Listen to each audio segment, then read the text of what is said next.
Si tu apprécies mes vidéos, n'hésite pas à t'abonner et à activer les notifications pour ne rien manquer sur la chaîne.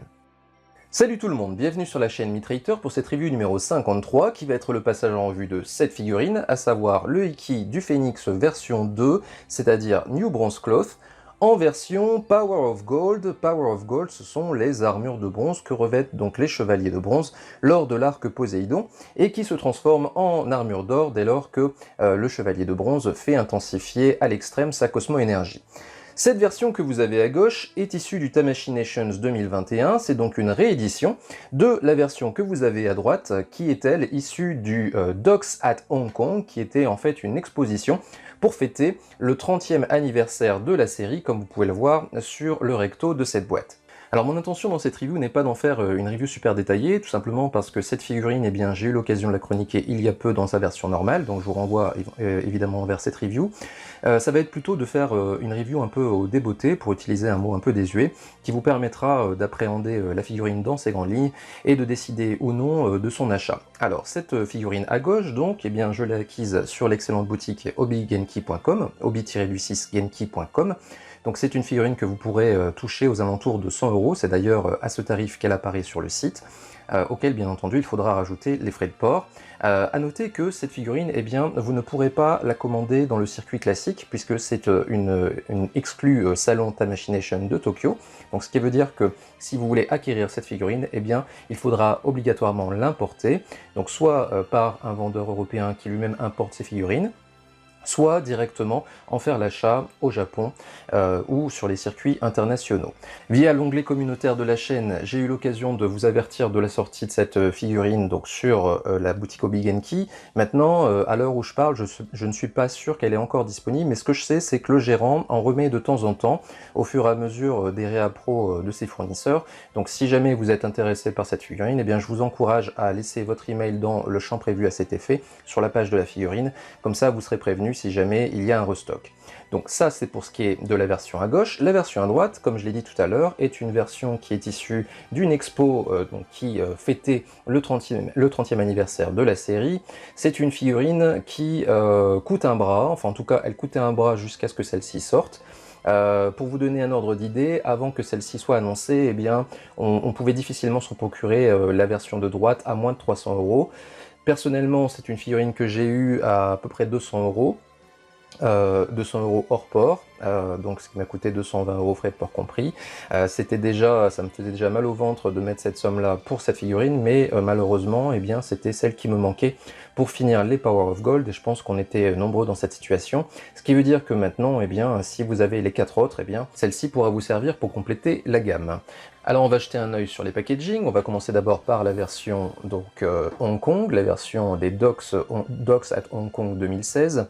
Remarquez que donc tout de suite on annonce la couleur dès le recto de la boîte, puisque on a ici donc la mention Docks at Hong Kong. On a également la mention ici du fait qu'il s'agit d'une version 30e anniversaire donc de la série.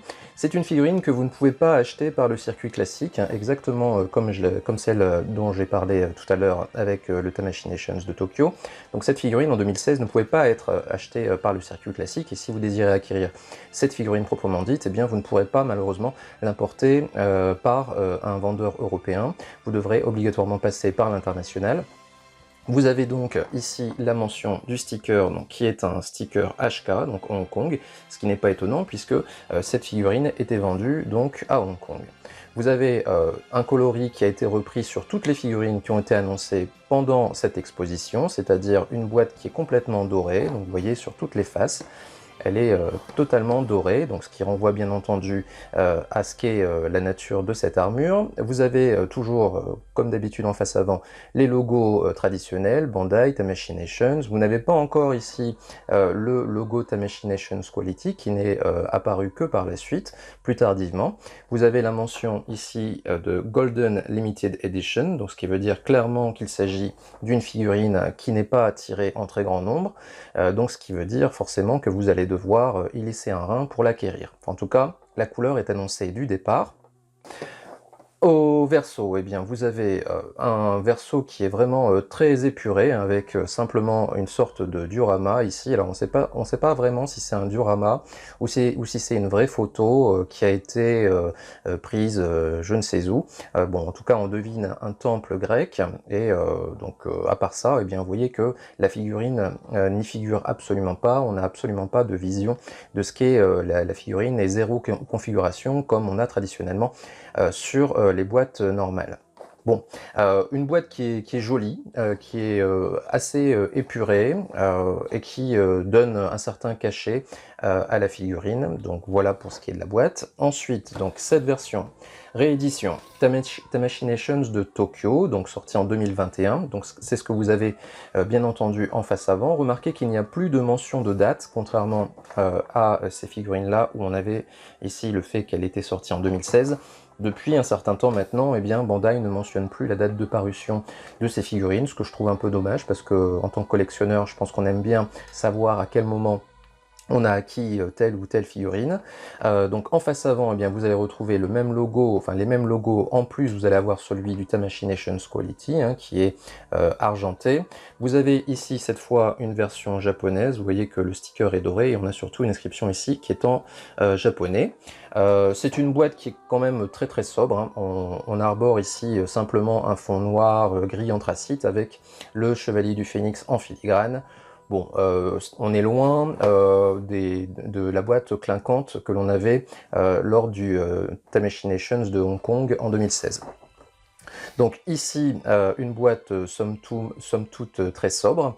Vous avez ensuite sur les côtés, pareil, hein, la sobriété de la boîte précédente, donc juste les inscriptions qui figurent au recto. Vous avez la même chose sur l'autre côté. Et en verso, eh bien, pareil, la politique, c'est de ne pas mettre les différentes configurations du personnage, mais simplement ici, vous voyez, un visuel.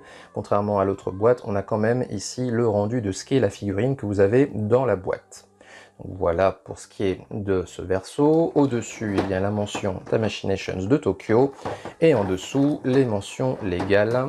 Remarquez que la boîte reprend exactement la même charte graphique que les autres figurines sorties précédemment, qui étaient aussi des rééditions de ces versions limitées. Donc je pense notamment à celle-ci, que j'ai ressortie pour l'occasion, qui était donc le Seiya de Pégase en version Power of Gold, là aussi issu du Tamashinations de Tokyo. Vous voyez que cette figurine par contre eh bien, est sortie en 2020, donc elle était là aussi une réédition de la version Docs at Hong Kong qui était sortie en 2016 et qui là aussi coûtait un bras. Donc là, cette figurine, vous pouvez la toucher aux alentours de 100 € aussi. Donc voilà pour ce qui est de ces boîtes. Donc comme d'habitude, je vais déballer les blisters et on se retrouve juste après. Alors on va s'intéresser uniquement au contenu de la version réédition, tout simplement parce que la version 2016, donc la première édition, est en tout point identique en termes de contenu et en termes d'organisation dans les blisters. Par ailleurs, ma figurine est déjà montée, donc j'ai eu un peu la flemme de la démonter pour la remettre en boîte, sachant qu'ici il n'y avait pas grand intérêt puisque l'organisation est la même. Donc le comparatif vraiment entre les deux, eh bien je le ferai avec les figurines montées. En termes d'organisation de blisters, c'est la même chose. Alors, d'abord, on a une notice. Donc bien entendu sur cette notice vous retrouvez les mentions tout à l'heure que j'ai montrées sur la boîte, avec surtout la mention Golden Limited Edition. Remarquez que la différence avec la notice de la première édition a lieu sur le recto, avec un phénix qui est plus marqué sur la version 2016, et également surtout au verso, puisque vous voyez que entre les deux, eh bien, la figurine 2016 porte la mention Docs at Hong Kong, qui marque bien le fait qu'elle est issue de cette expo. Donc voilà pour ce qui est des notices. En termes de blister, eh bien, le blister principal est celui qui contient le personnage, donc je ne vais pas en faire des tonnes dessus puisque j'ai déjà chroniqué cette figurine en version Revival il n'y a pas longtemps, donc je vous renvoie vers cette review. L'organisation est exactement la même nombre de protège-mains qui sont au nombre de 4. Vous avez un personnage d'Iki qui est en tout point identique à celui de la version Revival, donc pas grand chose à dire dessus, si ce n'est qu'il ressemble bien au personnage. Déjà, dans ce blister, on peut se rendre compte à quel point les pièces sont d'un doré qui est très light. C'est le moins qu'on puisse dire. Donc là, ça fait partie des choses qu'il faudra vérifier par rapport à l'édition 2016, mais on a l'impression ici que Bandai a été un peu dans l'économie de peinture dorée. Donc voilà pour ce qui est de ce blister principal. Ensuite, le deuxième blister, en fait, qui est un blister double, puisqu'il contient ici les ailes du phénix et les plumes du phénix, et bien contient la majeure partie des pièces du porte-armure, plus le reste des pièces d'armure pour le personnage. Vous avez 3 visages qui sont identiques là aussi à ceux de la version Revival, plus celui donc, qui est sur le personnage, donc 4 visages en tout. Au niveau des paires de mains, eh bien, vous voyez qu'il n'y a simplement que 3 paires de mains, puisque vous avez une paire ici, 2 paires ici, 3 paires ici, et l'index qui pointe en plus. Voilà.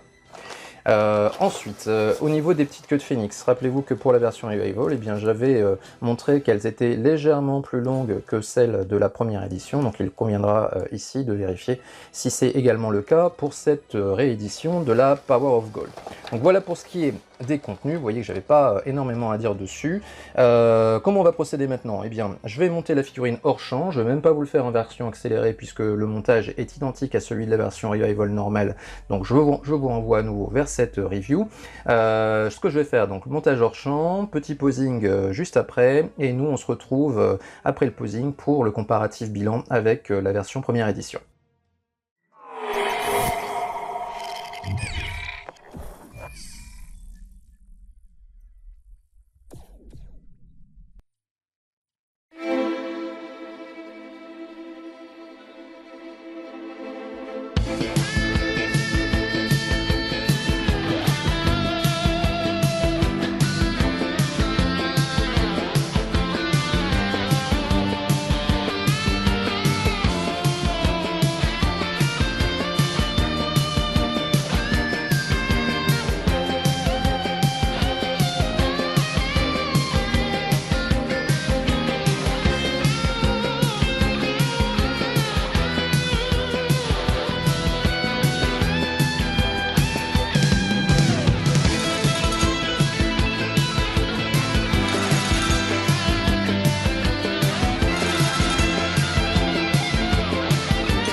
De retour pour le bilan de cette figurine, d'abord je vais évoquer le montage de la réédition en vous disant que globalement eh bien, le montage se passe bien, toujours le même problème avec la petite boucle de ceinture qui a du mal à se loger sur la ceinture. Également alors sur ma version j'ai un petit souci au niveau de la pièce dorsale, donc vous savez typiquement c'est la pièce qui vient se fixer dans le dos. Elle ne tient pas très bien pour moi sur mon exemplaire, alors je ne sais pas si ça sera généralisé ou c'est uniquement sur le mien, mais sachez que cette pièce là, en tout cas sur mon exemplaire, tient moins bien que sur la première édition. Donc ça c'est pour ce qui est du montage. Ensuite en termes de différence entre les deux, eh bien d'abord je vais évoquer les visages que je vais vous mettre en insert, simplement pour vous montrer que ces visages sont absolument identiques sur les deux versions. Il n'y a pas eu du tout d'ajustement sur cette version réédition. C'est la même chose pour les mains, elles sont identiques. Au chapitre des différences maintenant, eh bien, petite différence sur la taille des queues de phénix, elles sont légèrement plus longues sur la version réédition. Maintenant, ça n'apporte strictement rien à la figurine. Le placement de ces petites queues de phénix est toujours aussi délicat, du fait qu'elles ne sont pas, il n'y a pas un fil de fer rigide comme il peut y avoir sur le Phénix V4 que je vous ai chroniqué sur la chaîne précédemment. Donc ce qui veut dire que pour donner une forme spécifique à ces queues de Phénix, eh bien vous devrez ruser. Donc vous voyez, moi par exemple, j'ai utilisé les pièces d'armure pour maintenir ces petites queues de Phénix. Donc ça c'est une différence légère au niveau de la taille des queues de phénix, mais qui n'apporte rien. Les deux différences principales, alors il y en a une qui est purement technique, c'est au niveau de la rigidité du personnage. Donc là je vais vous mettre en insert le test de rigidité de cette version réédition, et vous pourrez vous rendre compte que la rigidité au niveau de l'entrejambe est catastrophique, donc bien pire que la version première édition qui n'était déjà pas géniale. Donc moi personnellement j'ai rigidifié les articulations au niveau de l'entrejambe, et j'imagine que c'est ce que vous devrez faire si jamais ce défaut est généralisé. Enfin, dernière différence, et en fait c'est la plus importante, eh bien elle est devant vous et je pense qu'elle doit vous sauter aux yeux, c'est la différence de coloris qu'il y a entre ces deux versions, aussi bien sur les parties métalliques que sur les parties plastiques. Donc vous voyez que partie plastique par exemple au niveau du diadème, eh bien vous avez ici le diadème de la version première édition qui est bien plus foncé que celui de la version réédition, et ceci bien sûr apparaît également sur les parties métalliques. Regardez par exemple au niveau des épaulières, au niveau ici de l'avant-bras. Je pense que la différence de coloris est assez nette, même au niveau des plumes de phénix, hein, vous voyez que c'est pas le même coloris qui est arboré. Celui-ci d'ailleurs tranche un peu par rapport au reste des pièces d'armure. La différence entre les dorés, entre les plumes du phénix et les autres pièces d'armure est moins importante sur la première édition. Globalement, on préfère, enfin moi personnellement, je préfère ce coloris de la première édition, qui est à mon avis plus raccord avec l'animé, puisque dans l'animé, le doré est vraiment foncé. Donc j'ai du mal à comprendre le choix de Bandai de nous faire un doré qui est vraiment très très pâle sur cette première édition, qui est en fait dans la lignée du doré qu'ils ont appliqué sur le signe Power of Gold qu'ils ont sorti il n'y a pas si longtemps, qui est donc la dernière en date. Donc ils ont reproduit ce coloris là qui était déjà très pâle, même sur le Seiya réédition qu'ils avaient sorti en réédition de la version 2016, eh bien le doré était certes plus clair que la version 2016, mais était suffisamment foncé pour pas que ça tranche avec ses premières éditions. Donc ça c'est le gros regret que j'ai pour cette figurine. Donc maintenant si je devais faire un bilan, eh bien je dirais que ce Phénix Power of Gold version Tamashii Nations 2021, donc réédition du 2016, a pour lui son tarif, hein, puisqu'il tourne aux alentours de 100 €, donc ce qui veut dire que au moins on va pouvoir compléter cette gamme avec un prix abordable. Ensuite il a également pour lui le fait que il est disponible, donc forcément vous aurez moins de difficultés à le trouver que la version première édition. Il a aussi bien sûr pour lui presque tous les atouts de cette version-là, c'est-à-dire qu'on reconnaît quand même bien le Ikki, il a de beaux visages, le choix de main est suffisamment important pour pouvoir varier les poses. Maintenant en termes de défauts, eh bien son défaut principal c'est son coloris qui est vraiment trop clair par rapport à la version première édition. Maintenant pour ce qui est de mon conseil d'achat, eh bien je peux vous dire que si vous désirez compléter votre gamme à prix pas trop astronomique, eh bien forcément cette version réédition et la figurine qu'il vous faut. Maintenant, si vous êtes capable de mettre un tout petit peu plus cher sans pour autant y mettre des 1000 et des cents, eh bien moi personnellement je privilégierais la première édition. Donc voilà pour ce qui est de cette toute petite review, donc j'espère que vous en aurez apprécié tout de même le contenu, et si c'est le cas, eh bien n'oubliez pas de passer par la case commentaire et pouce bleu. Je vous encourage également à aller jeter un coup d'œil sur les reviews de mes camarades youtubeurs, et nous concernant, eh bien on se retrouvera très bientôt pour une autre figurine. Et donc d'ici là, comme d'habitude, portez-vous bien.